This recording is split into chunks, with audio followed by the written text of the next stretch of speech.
Hey, in this video, I'm going to show you how to set up Tailwind CSS with your VS Code install and make it so that you can start using Tailwind and using it in your local projects and seeing how it works and everything. So without further ado, let's get started.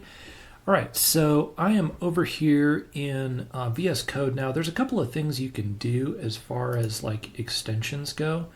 Okay, and one of them is you can install this Tailwind CSS IntelliSense extension.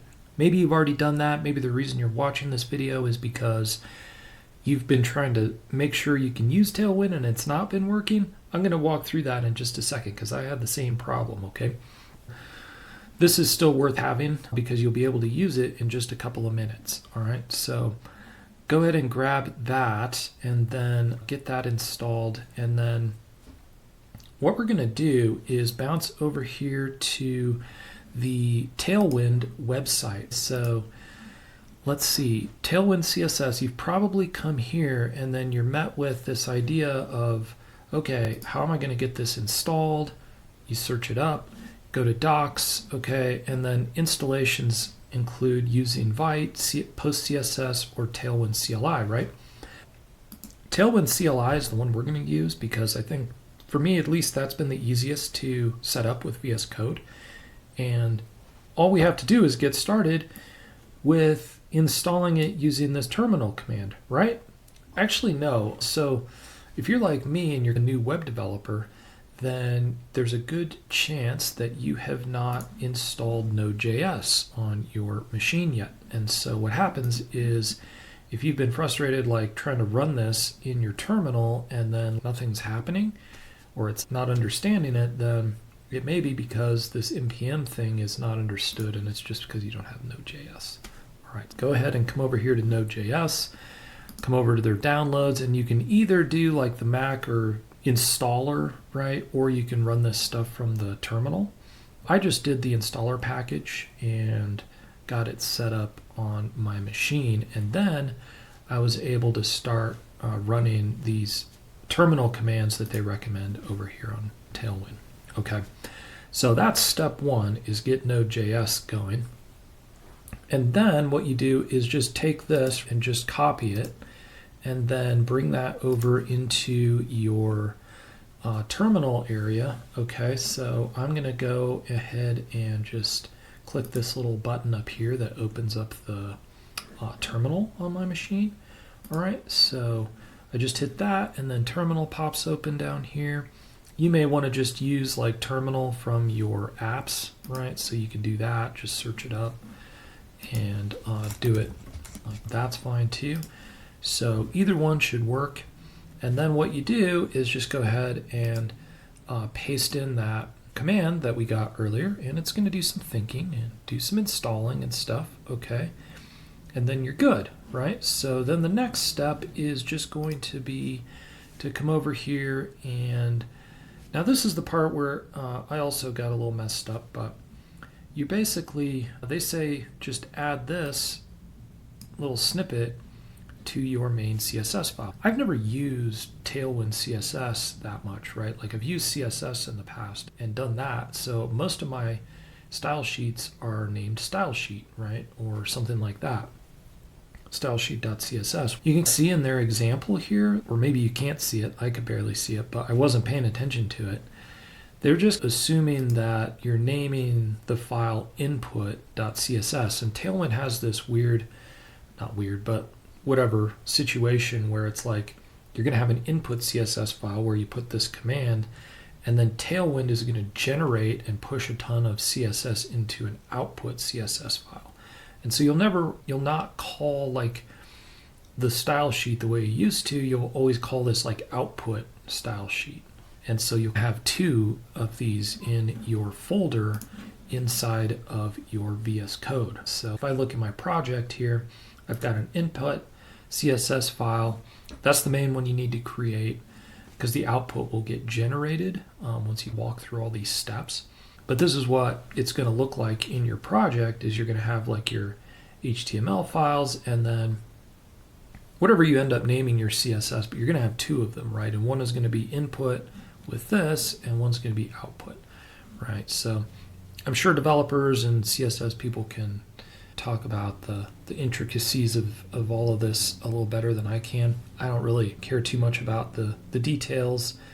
Mostly I am just wanting the files to get created so I can create what I'm looking to create, right? That's that. So now let's go back over here to Tailwind, right?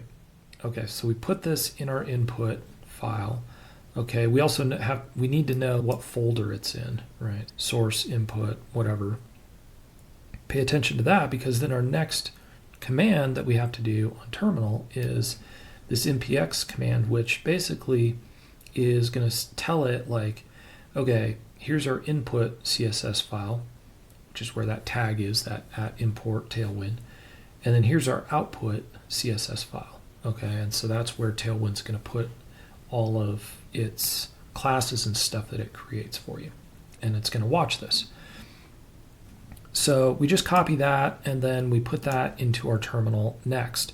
Now, if you happen to have tried this before and you hadn't created your input and output CSS files yet, or your input one and put this command in, then it may have failed, right? Or if you've got the folder name wrong, right? So like mine is part-1 project instead of source, right, in this case. And so like I'm going to need to update that in my code here, right? So let's just do that. Okay, so I'm going to paste that in. Let's just grab that. Okay, and then we'll just paste that. Maybe we will. As you can see, I'm not like a super terminal guy, nor do I necessarily want to be. But we'll do what we have to do to make this work. Now, for me, see, like I have to update all of this, right? Because my input CSS is not in a folder called source, right? Mine's in a different project file for my example. Okay, so I would just need to come in here and run that, okay, and update this, right? So it would have to be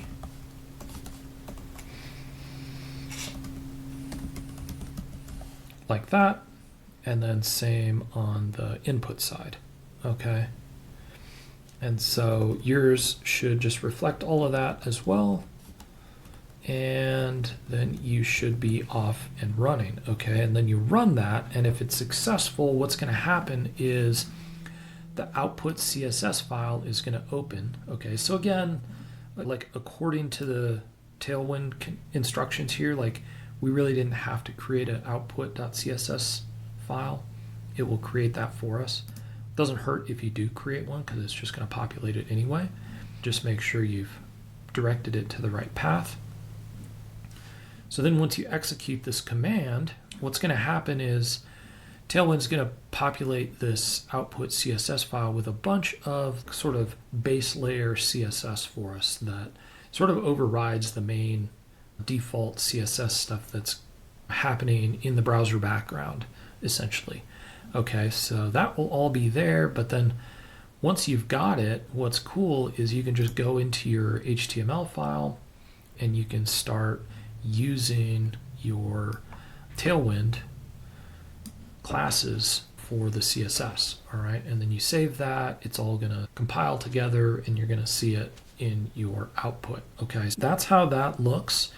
The last thing that you have to do is just make sure that in your HTML file, you are in your style sheet reference up in the header, that you are referencing the output CSS file, like whatever you've named it. In my case, I named it output, just like the Tailwind example, but just make sure you've named it whatever the output file is going to be, okay, as your style sheet for the HTML page, and then you'll be good to go. So I hope that helped you out. Listen, brand new channel. I'm new, like I said, the channel's wannabe web dev, so that's me. If this helped you out, I'd love a thumbs up. Hit subscribe. I'm going to be going through and creating a bunch of stuff as I learn it. And yeah, we'll look forward to seeing you in the next video.